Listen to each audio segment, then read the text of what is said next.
चिन्नापुर नाम के गांव में बसंती नाम की एक लड़की रहती थी। बचपन में ही उसके माँ बाप एक कार एक्सीडेंट में गुजर गए थे। बसंती के माँ बाप तो गुजर गए थे, लेकिन उसके लिए एक अच्छा सा घर, कुछ नारियल के पेड़ और एक प्यारा सा हाथी छोड़कर गए थे। बसंती उस हाथी को जुम्बो कहकर बुलाती थी। बसंती और जुम्बो एक साथ बड़े हुए थे, इसलिए दोनों एक दूसरे की हर बात समझ जाते थे।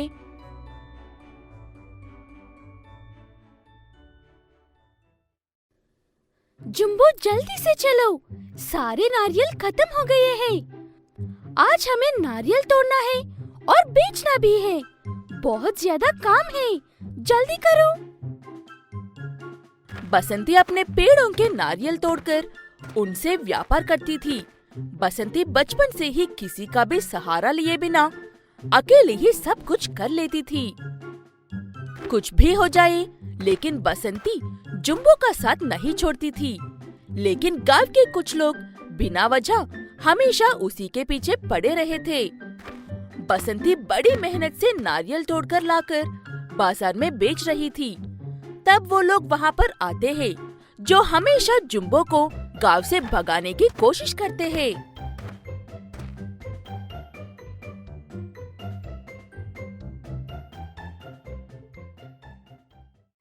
बसंती, आज हम एक नया ऑफर लेकर आए हैं तुम्हारे लिए।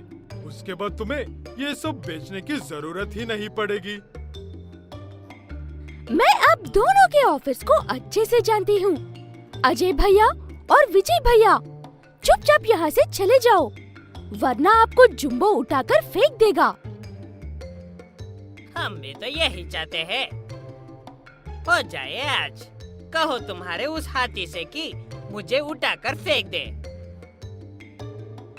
तुम दोनों नालायक यहाँ क्या कर रहे हो?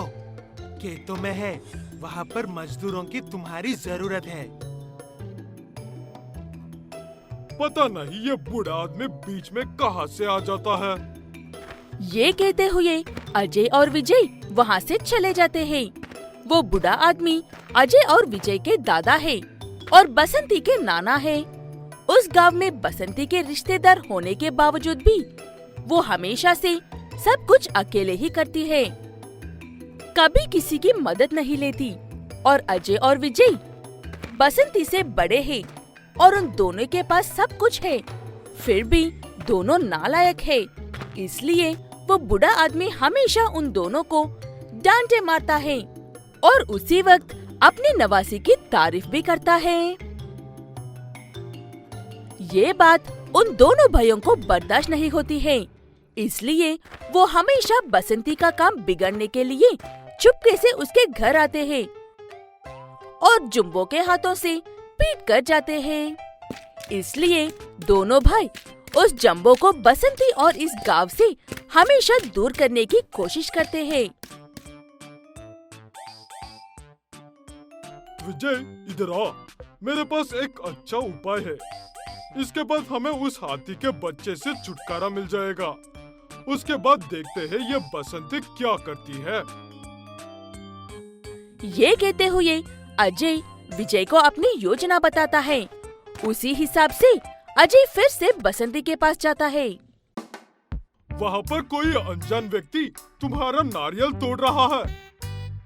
पहले तो बसंती को अजय की बातों पर विश्वास नहीं होता है, लेकिन वो कोई रिस्क नहीं लेना चाहती थी, इसलिए जुम्बो को पेड़ों के पास देखने के लिए भेजती है। जुम्बो पेड़ों के पास जाता है। वहाँ पर विजय बैठा हुआ था। मुझे पता था हाथी के बच्चे तू ही आएगा। अब वहाँ पर अजय बसंती को ट्रेन की पत्तियों के पास लेकर गया है। ट्रेन आते ही वो उसे धक्का देकर वहाँ से चला जाएगा। ये बात सुनते ही जुम्बो को बहुत गुस्सा आता है और वो उसे उठाकर पटक कर वहाँ से भागकर रेलवे ट्रैक की तरफ भागता है। वहाँ पर जुम्बो को कहीं पर बसंती तो नजर नहीं आती है, लेकिन उसे ये ट्रैक्स के बीच में फंसी हुई स्कूल बस नजर आती है।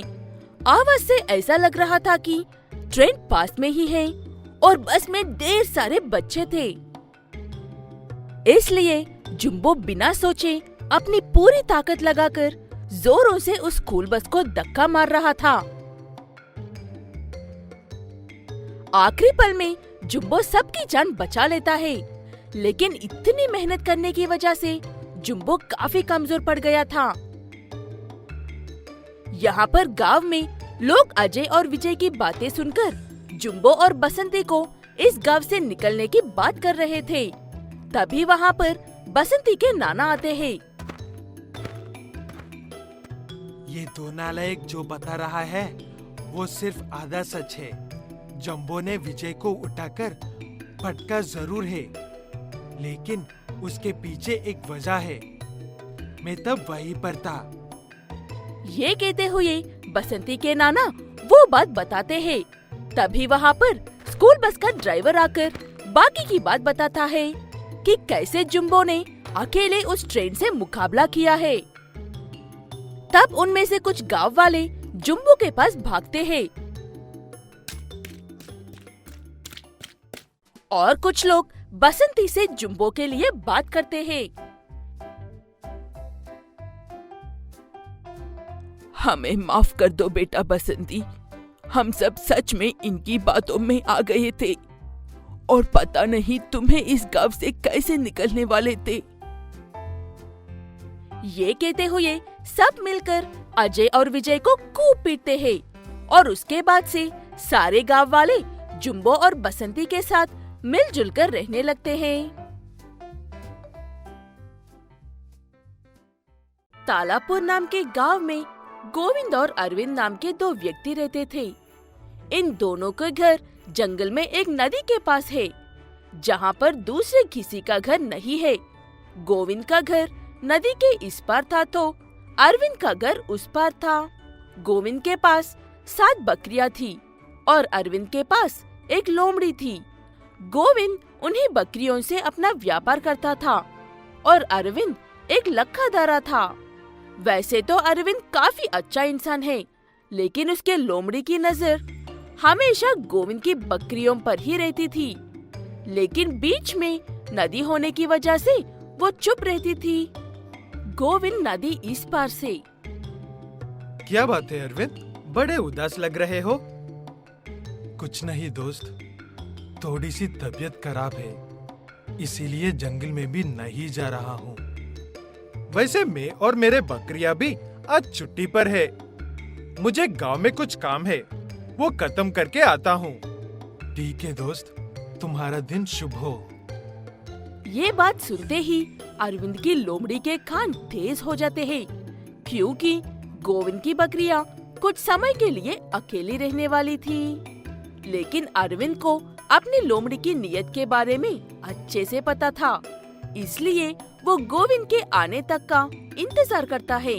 लेकिन गोविंद आने में काफी समय लगा देता है और इंतजार करते करते अरविंद की आंख लग जाती है। वो लोमड़ी इसी बात का फायदा उठाकर नदी के कम बहाव वाले हिस्से में से उस तरफ जाकर उन बकरियों पर हमला करने की कोशिश करती है।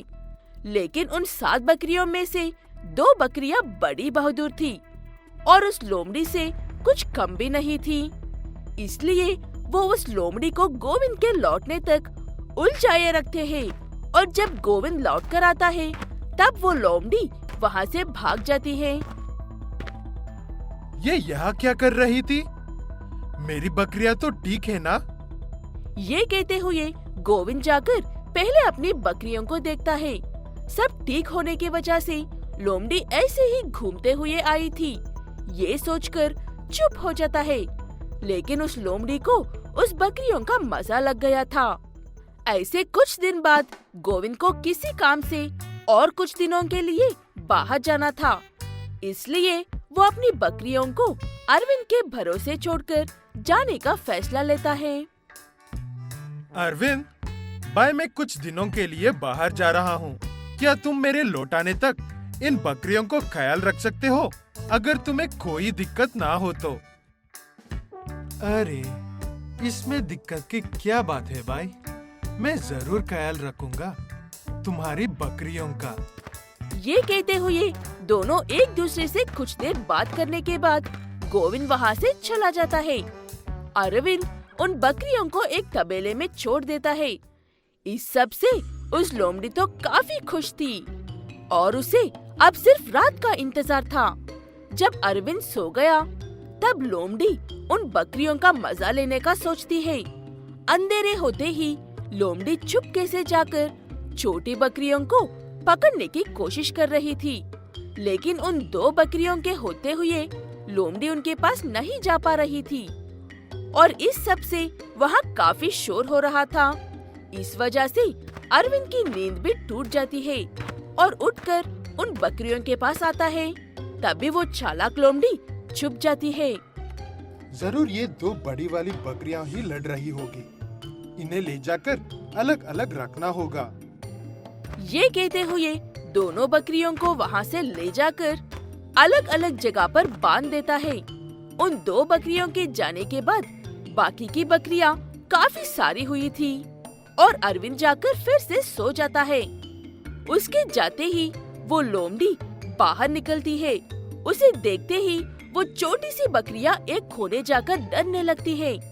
तभी वो 2 बड़ी वाली बकरियां अपनी रस्सियां तोड़कर आकर अपनी सींगों से मार मार कर उस लोमड़ी को खत्म कर देते हैं। अगले दिन सुबह अरविंद उठते ही पहले उन बकरियों के पास जाकर देखता है कि वो सुरक्षित है या नहीं, क्योंकि उसे उसी लोमड़ी पर भरोसा नहीं था। वहाँ पर जाकर देखा तो उसकी लोमड़ी मरी पड़ी थी और वो 2 बकरियां बाकी 5 के साथ खड़ी थी। अरविंद सब कुछ समझ जाता है और किसी को कुछ कहे बिना अपनी लोमड़ी को दफना देते हैं। कुछ दिन बाद जब गोविंद लौट कर आता है, मेरी बकरियों का ख्याल रखने के लिए शुक्रिया मेरे दोस्त। कैसे हो तुम? सब ठीक तो है ना? हाँ गोविंद भाई, सब ठीक है। और तुम्हारे ये 7 बकरियां भी बहुत अच्छे और शांत है।